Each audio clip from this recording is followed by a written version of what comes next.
안녕하세요. 방금 소개받은 네이버에서 일하는 강희도라고 합니다. 네. 오늘 아침에도 뭐 생성형 AI 관련해가지고 여러 기사가 나와서 좀 조심스럽긴 한데요. 네, 그러니까 네이버에서 검색에 어떻게 하면 LLM을 잘 집어넣을 수 있을까? 검색 전용 LLM을 만드는 일을 하고 있어서 좀 더 이제 검색 관점에서 얘기를 하는데 훌륭하신 얘기는 이상록 박사님이 다 해주셨고 저는 아마 실무적인 얘기를 할 거예요. 근데 오늘 얘기를 듣고 네이버 주식을 사야겠다, 팔아야겠다 그런 얘기는 전혀 아니고 그래도 열심히 하고 있다.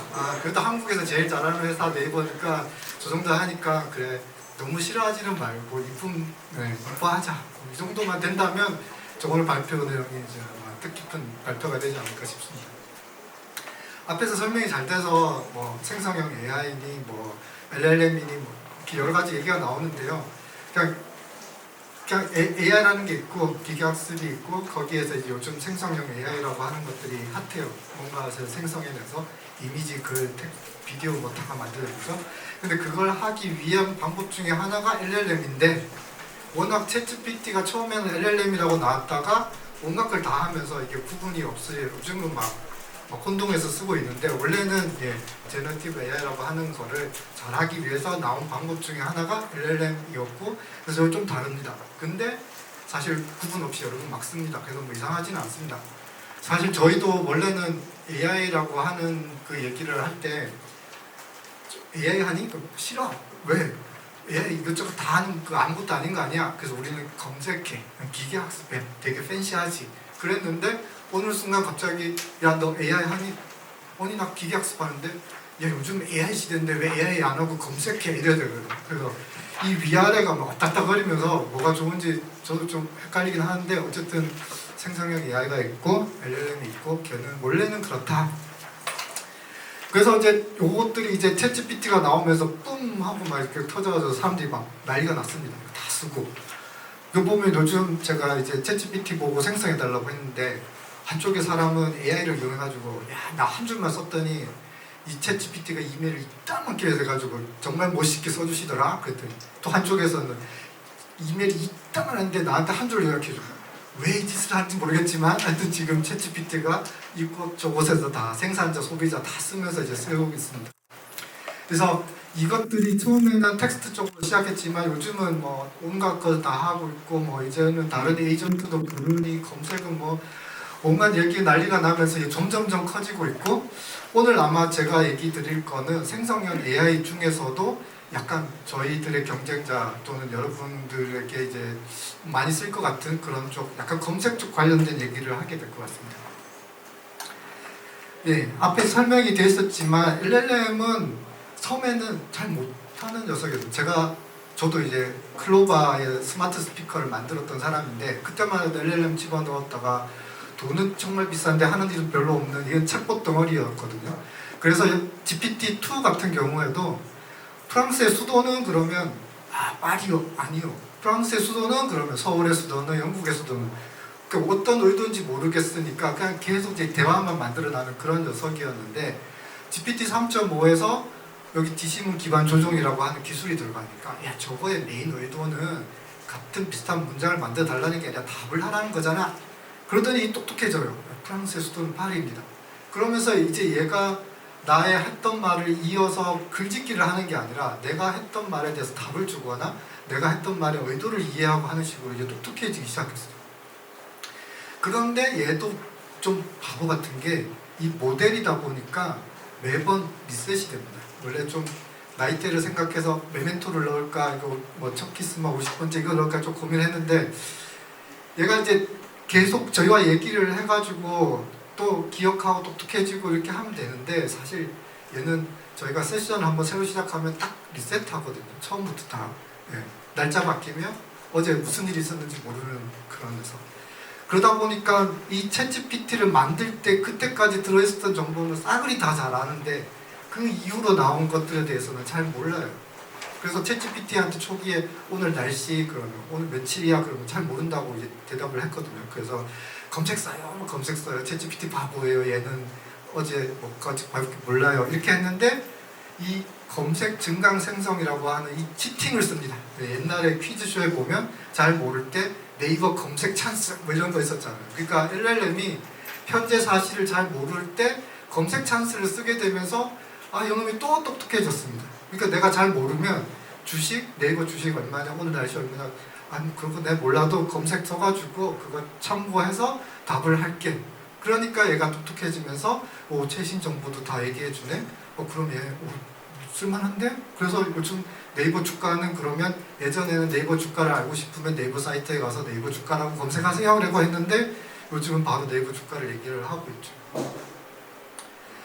그래서 생성형 AI 서비스가 처음 뿡 터졌을 때 여러 가지 썰이 있었습니다. 저 같은 사람은 아직 기술이 멀었습니다. 챗봇 수준입니다. 멀었습니다. 그랬는데 GPT 3.5가 나오면서 어느 한쪽이 무너졌어요. 어디가 무너졌냐면 코딩 쪽이 무너졌어요.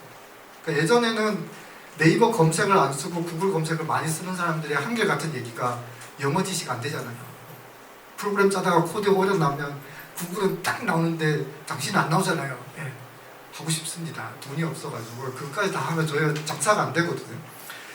그래서 구글이 잘 나가고 있었는데 구글이 이제 결과를 제일 많이 줬던 사이트가 스택 오버플로우라고 하는 저희 블로그 같은 그런 사이트가 있습니다. 그래서 거기를 검색해가지고 줬고 코비드 때 살짝 피크 치면서 잘 살고 있었는데 챗GPT가 나오면서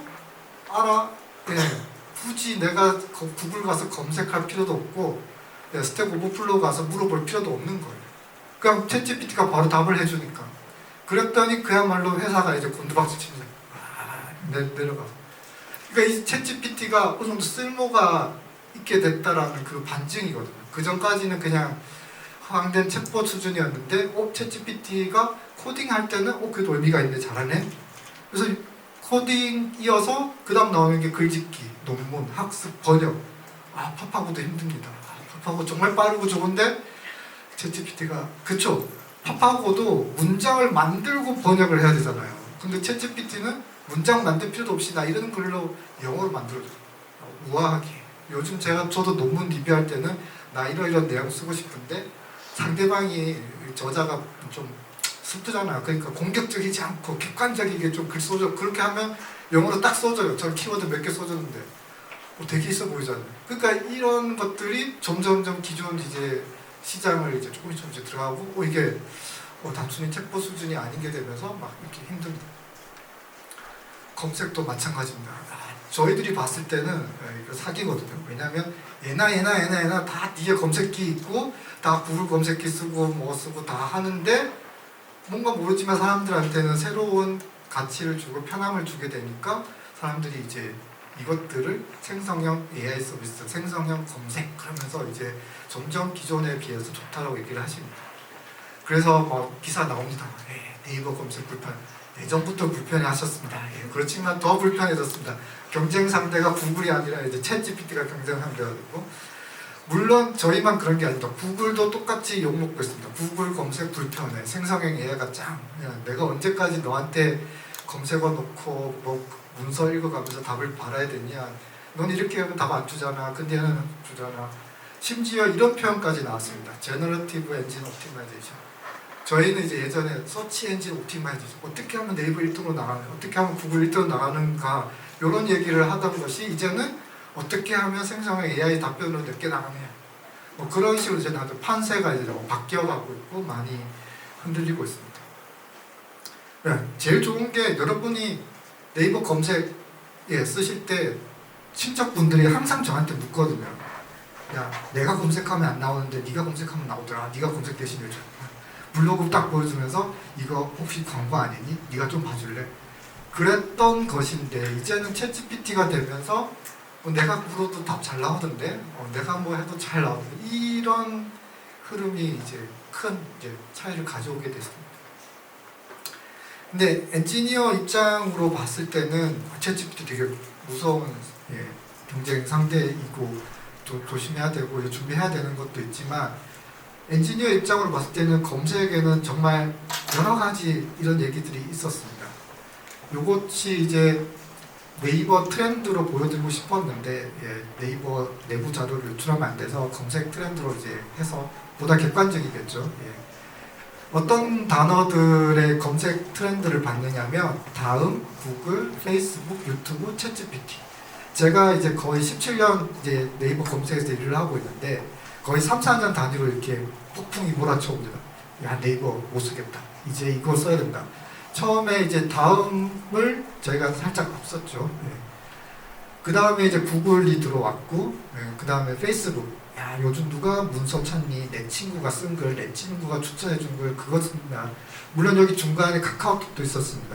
카카오톡 메신저인데 메시지로 톡하다가 검색도 바로 하고, 굳이 네이버 왜 가? 난 카톡 하면서 검색도 한다. 그래서 카카오가 엄청 경쟁자였었죠. 그리고 최근에는 유튜브. 누가 글 읽어? 요즘 동영상 보지. 챗GPT. 누가 검색을 읽든죠. 문서 보고 있어. 다 이렇게. 근데 이제 보시면 이제 흥망성쇠가 있습니다. 그 다음은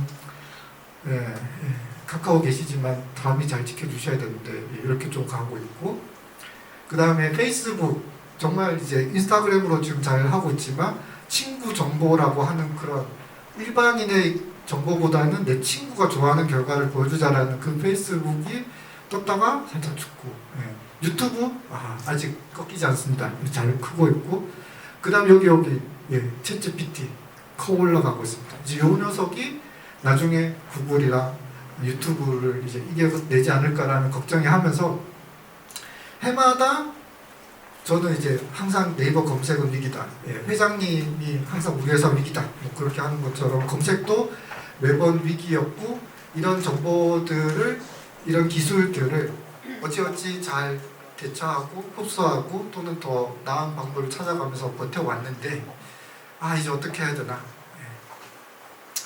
처음에 저것이 들어오기 전에 아까 뭐 이성호 박사님도 여러 가지 벡터 설명을 하셨지만 버트라고 하는 게 생성 LLM 들어오기 전에 이제 들어왔습니다.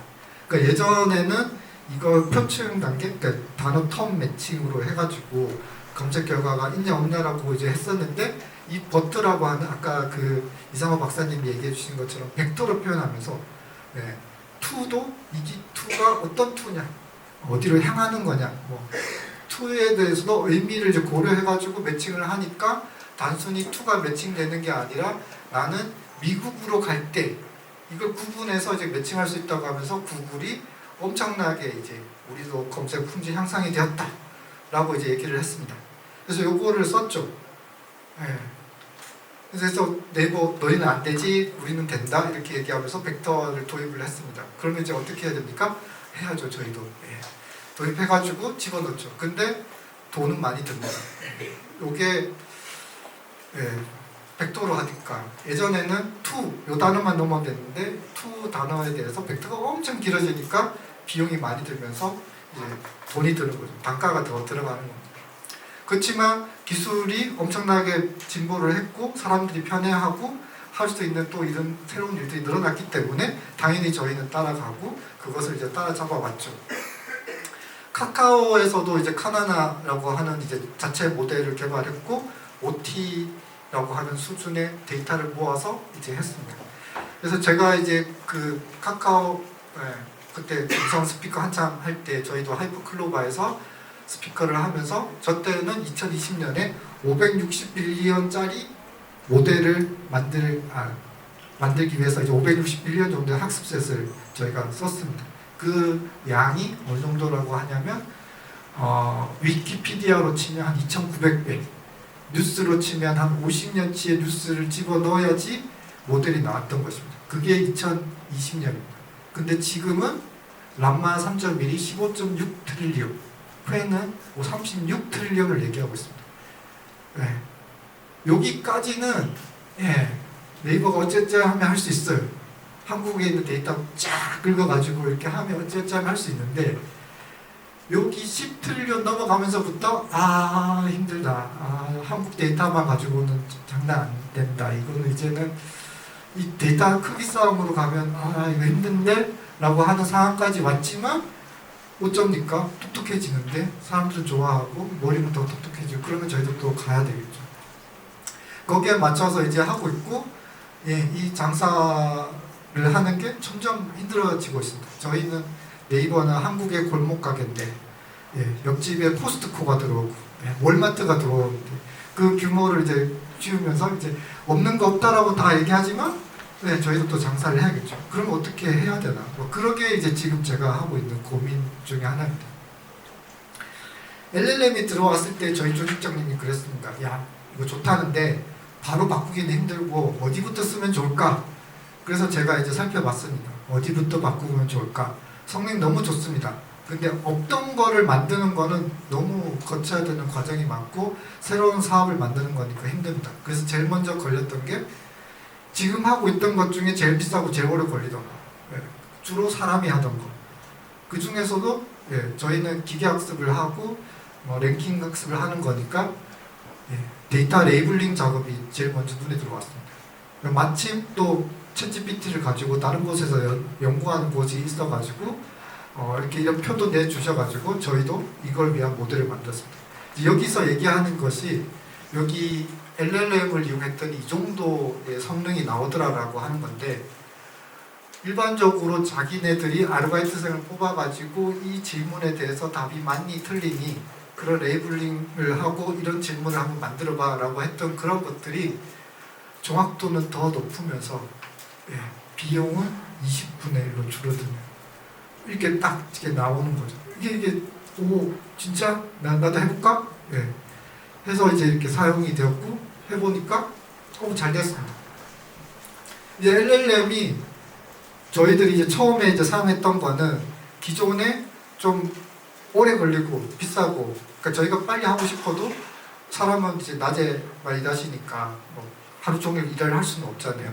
그리고 또 저희도 돈 제한이 있으니까 그래서 그런 부분에 대해서 LLM을 썼더니 마치 사람이 하는 것처럼 흉내내면서 근데 얘가 박학다식하다 보니까 괜찮게 이제 결과를 주는 거예요. 그런 일들이 실제 바꿔질 수 있어서 네이버 내부적으로도 앞에 나가는 거는 챗GPT와 다르지만 뒤쪽에 있던 부분들이 다 많은 부분 LLM 또는 생성형 AI로 바꿔지고 더 많은 양으로 더 고급된 데이터들을 만들어서 검색할 수 있게 되었습니다. 그래서 지금은 이미지와 영상까지 품질 평가를 진행합니다. 그러니까 예전에는 검색 결과를 내면 사람들 이제 아르바이트생을 뽑아가지고 이 결과 좋아요, 구글보다 좋아요, 어떤 게 아파요, 뭐 이런 얘기를 물어봤던 거를 되게 오래 걸리고 돈도 비쌌던 거를 LLM 이거 챗GPT 쓴 건 아니고 저희 거 내부 하이퍼클로바 만세 하이퍼클로바를 써가지고 했더니 나옵니다. 챗GPT보다 더 잘 나오게 만들어서 특화해서 했습니다. 했더니 되고 작년에 이제 저희 팀 부서원들이 발표도 했습니다. 그래서 사람을 대신한다는 건 아니고요. 똑같은 돈으로 그분도 쓰면서 더 많은 일을 이제 할 수 있다. 그렇게 이제 받아주시면 좋고 이제는 이미지랑 영상까지도 봅니다. 어떤 일을 하냐? 반숙과 완숙. 반숙 달걀하는데 몇 분 걸려? 답은 잘 찾아줍니다. 근데 이미지가 반숙이어야 되잖아요. 완숙이잖아요. 읽으면 바보 같다고 하거든요. 구글이나 네이버 검색이 바보네. 이미지가 완숙인데 반숙 설명하고 있는데 이런 것들도 이제는 생성형 AI를 가지고 이제 하게 되는 거고 사람이 하는 것과 비슷한 효과가 나기 시작했습니다. 그리고 이제 챗GPT가 이제 나오면서 바꿔준 게 내가 왜 문서를 읽어야 돼? 이게 참 좋은 포인트인 것 같습니다. 그래서 네이버 검색을 보면 한때는 TV 광고를 했죠. 지식인, 사랑이라고 검색하면 엄청나게 많은 문서가 단위가 엄청난 숫자를 볼 수 있어. 온갖 사람의 얘기를 다 들을 수 있어. 그렇지만 지금은 글 읽기도 싫어서 유튜브 달라고 하는 세대인데 네이버 검색이나 구글 검색은 길기만 길던 거 그리고 아시잖아요. 네이버 블로그 어뷰징 하는 것들. 오늘 세종대왕 나신날에 대해서 한번 알아볼까요? 요즘 세종대왕 나신날이 핫한데요. 그래서 알아봤습니다. 내용은 어디 있지? 그걸 내가 읽고 있으면서 네이버에게 화를 냅니다. 그러니까 내가 구글 쓰지. 이러니까 내가 챗GPT 쓰지. 그런 게 확 줄어들게 되죠. 그래서 이제는 검색이라고 하는 게 문서를 찾아준다는 게 아니라 답을 주는 것이고 그 답도 진짜 그 질문에 대해서 하고 싶은 걸 해결하는 답이지 단순히 관련된 문서를 주거나 그런 게 아니다. 그래서 네이버도 그렇게 하고 구글도 그렇게 합니다. 근데 챗GPT처럼 과격하게 가지는 못합니다. 왜냐하면 고민이 있거든요. 그래서 근데 안 할 수가 없어요. 처음에는 구글이나 네이버나 환각 증사 장난 아니잖아. 이거 말도 안 돼. 그리고 이렇게 하면 야 이거 큰일 나. 너 진짜 내 돈과 건강에 관련된 거를 챗GPT 믿고 할 거니? 어디서 듣도 보도 못한 근거를 가지고 세종대학이 몇 국 던졌다고 하는데 너 그거 가지고 이제 믿고 하겠냐라는 그런 식으로 버텨왔는데 너무 편하니까 사람들이 나는 그건 알고 검색할 거니까 걱정만 편하니까 난 네이버 안 쓰고 구글 검색 쓸 거야. 그러면 어떻게 해야 돼요? 네이버랑 구글 아까 버트 썼고 돈 많이 써서 모델 만들듯이 따라갑니다. 우리 따라가야지. 그래서 검색 단위도 네이버도 심각하게 고민합니다. 이제 문서 단위, 지리 단위 아닌 것 같아. 이제는 사용자들이 원하는 것을 주기 위해서 수십 개, 수백 개 질문도 하나에 대해서 수십 개, 수백 개를 던져야 되는 세상으로 가고 있고 다음 주군요. 구글 I/O에서는 아마 AI 모드를 좀 더 진전시킨 생성형 AI를 대응하는 방법을 내고 있습니다. 지금은 구글이랑 저희랑 동병상련의 관계입니다. 구글이 하시면 좀 따라하고 아마 구글도 로컬하게 어떻게 따라가는지를 보고 또 하죠. 든든한 아군이 되었습니다. 적군에서 아군이. 그래서 애들 벤치마킹을 하고 있고요. 근데 지금까지 네이버가 버텨왔던 여러 원인 중에 하나가 플랫폼이라고 하는 거랑 데이터 컨텐츠 출처에 대해서 관리를 나름 잘했다고 생각합니다. 최근에 제가 페이스북을 보다 보니까 이런 영상이 뜨기 시작했습니다. 물론 이제 이건 유튜브 결과이긴 한데 되게 좋아 보이더라고요. 고래가 떴는데 고래 온갖 그 조개가 붙어 있었는데 그 기계가 싹 쓸더니 다 깨끗하게 청소해주고 사람이 붙어서 막 쓸더니 해주더라고요. 야 이거 괜찮네. 와 나 이거 후원해줄까 싶어서 검색을 해봤습니다. 했더니 하나도 사실이 아닌 다 거짓이었습니다. 다 거짓 영상이었고 저는 하마터면 믿을 뻔했습니다. 이거 없대요. 세상 이런 큰 브로시 가지고 막 고래를 밀고 있고 막 사람이 붙어가지고 막 찍고 그게 아니라 요즘 너무 동영상 생성하는 게 좋다 보니까 이렇게 섞였고 그걸 이제 알고리즘들이 구분하지 못하고 내는 상황이었어요. 이거 다 거짓이래요. 사실 제가 거북이 붙은 걸 떼주는 걸 보고 이제 고래도 하는구나 라고 생각했는데 아닙니다. 그리고 이제 저희가 블로그 문서를 만드니까 이미지가 있으면 이미지 없는 것보다 이제 좋게 해주나 라고 이제 네이버 랭킹 모델을 이제 오해하시는 분들이 이미지를 집어넣고 있는데 넣었어요. 사실 이게 초기 버전이라서 이렇게 보이지만 점점 더 어려워질 것 같거든요. 이게 구색은 맞췄는데 내용이 이제 그럼 이제 저희들이 이제 블레임을 해야 되는데 다 요약해버리고 생성해버리니까 이게 누구한테 블레임을 하고 누구한테 욕을 해야 되죠?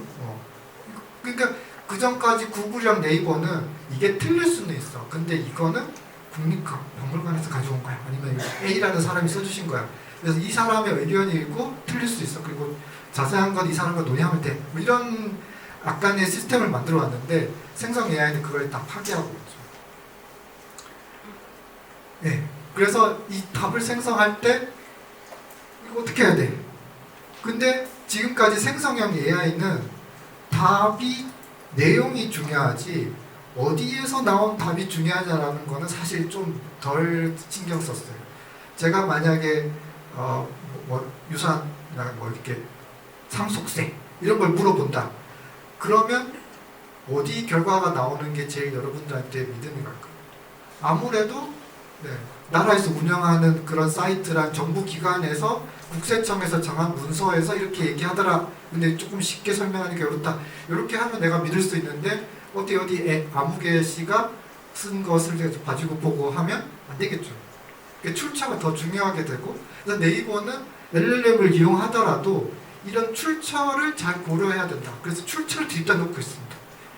그러니까 단순히 답만 나오지 말고 나와야 될 출처에서 나오는 것이 더 중요하지 않냐. 이것도 또 중요한 게 아닌데 하나의 프레임인데 할머니 냄새라고 하는 글이 지식이 올라왔습니다. 지식에 저희 회사 거라서 쓴 건데 할머니 냄새가 난답니다. 그래서 친구가 저한테 할머니 냄새가 난다고 하는데 이게 어떤 뜻인가요? 챗GPT한테 물어봅니다. 뭐라고 답할까요? 섬유향수 뿌리고 가끔 환기시키고 해결책을 줍니다. 그런데 선생님들은 뭐라고 답을 주실까요? 할머니 집 냄새가 난다고 했을 때 그 선생님, 초등학교 선생님 입장에서 이게 단순히 할머니 냄새가 나는 게 그런 뜻이 아니라 그 뒷받쳐 있는 그 자기가 가지고 있는 그런 얘기들을 해주십니다. 내가 옛날에 할머니랑 같이 있을 때도 그랬는데 이게 지금은 그렇지만 나중에 지나면 그 할머니랑 지났던 때를 생각하게 되고 그러니까 이게 사람이 이제 컨텐츠를 만들어주고 연결시켜주다 보니까 단순히 문제를 해결하는 것뿐만 아니라 그 다음 단계 그 사람의 인격 형성이랑 그 이후를 이제 얘기할 수 있는 근원적인 걸 얘기를 할 수 있게 되는 거예요. 물론 나중에 생성형 AI도 이제 할 수 있겠지만 지금은 사람을 이길 수는 없는 거고 그런 답을 잘 할 수 있는 사람을 연결시켜주는 그게 지금 좀 더 필요하고 그게 출처고 네이버 검색이 할 수 있는 일이지 않을까라고 생각하는 겁니다. 그래서 네이버 검색은 문서를 찾아준다고 생각하지 않고 연결시켜준다고 생각을 합니다. 생산자와 소비자를. 그래서 어떤 주제가 있을 때 이 주제에 대해서 이걸 제일 잘 쓰는 사람을 블로거를 파워 블로거를 정부 기관이나 그런 것들 연결시켜주고 그 사람들이 또 소비자를 위해서 써주는 거죠. 그러니까 단순히 할머니 집 냄새가 난다는 걸 해결하기 위한 것이 아니라 이 사람이 읽으면 좋을 내용이랑 교육을 위해서 어떠한 분이 적임자고 그분한테 데이터를 연결하고 거기에 대한 컨텐츠가 나오면서 이렇게 생성되는 거죠. 그 지금의 생성형 AI는 어찌 보면 황금알을 낳는 거위에 배를 자른 거거든요. 그러니까 지금은 네이버랑 구글이 판을 잘 짜놓고 여러분들이 잘 쓰고 있기 때문에 좋은 것들 가져다가 요약만 해줘도 좋지만 걔네들도 고민해야 될 게 이 황금알이 계속 나오는 방법이 필요한 겁니다. 그 컨텐츠는 누가 만들 것이냐, 그 컨텐츠를 어떻게 연결시켜 줄 것이냐, 요게 이 시스템 이렇게 패러다임이 필요한 게 있습니다. 그래서 생성형 AI가 지금 당장 나와 있는 것을 잘 활용하고 잘 이해하게 할 수 있는 거는 뛰어나지만 단순히 검색이랑 서비스라고 하는 거는 있는 거를 활용하는 식으로만 하면 아무리 부자라도 몇 년 지나면 이제 망하잖아요. 계속 돈 벌 수 있는 그게 있어야 되고 그걸 위해서 컨텐츠를 계속 만들어요.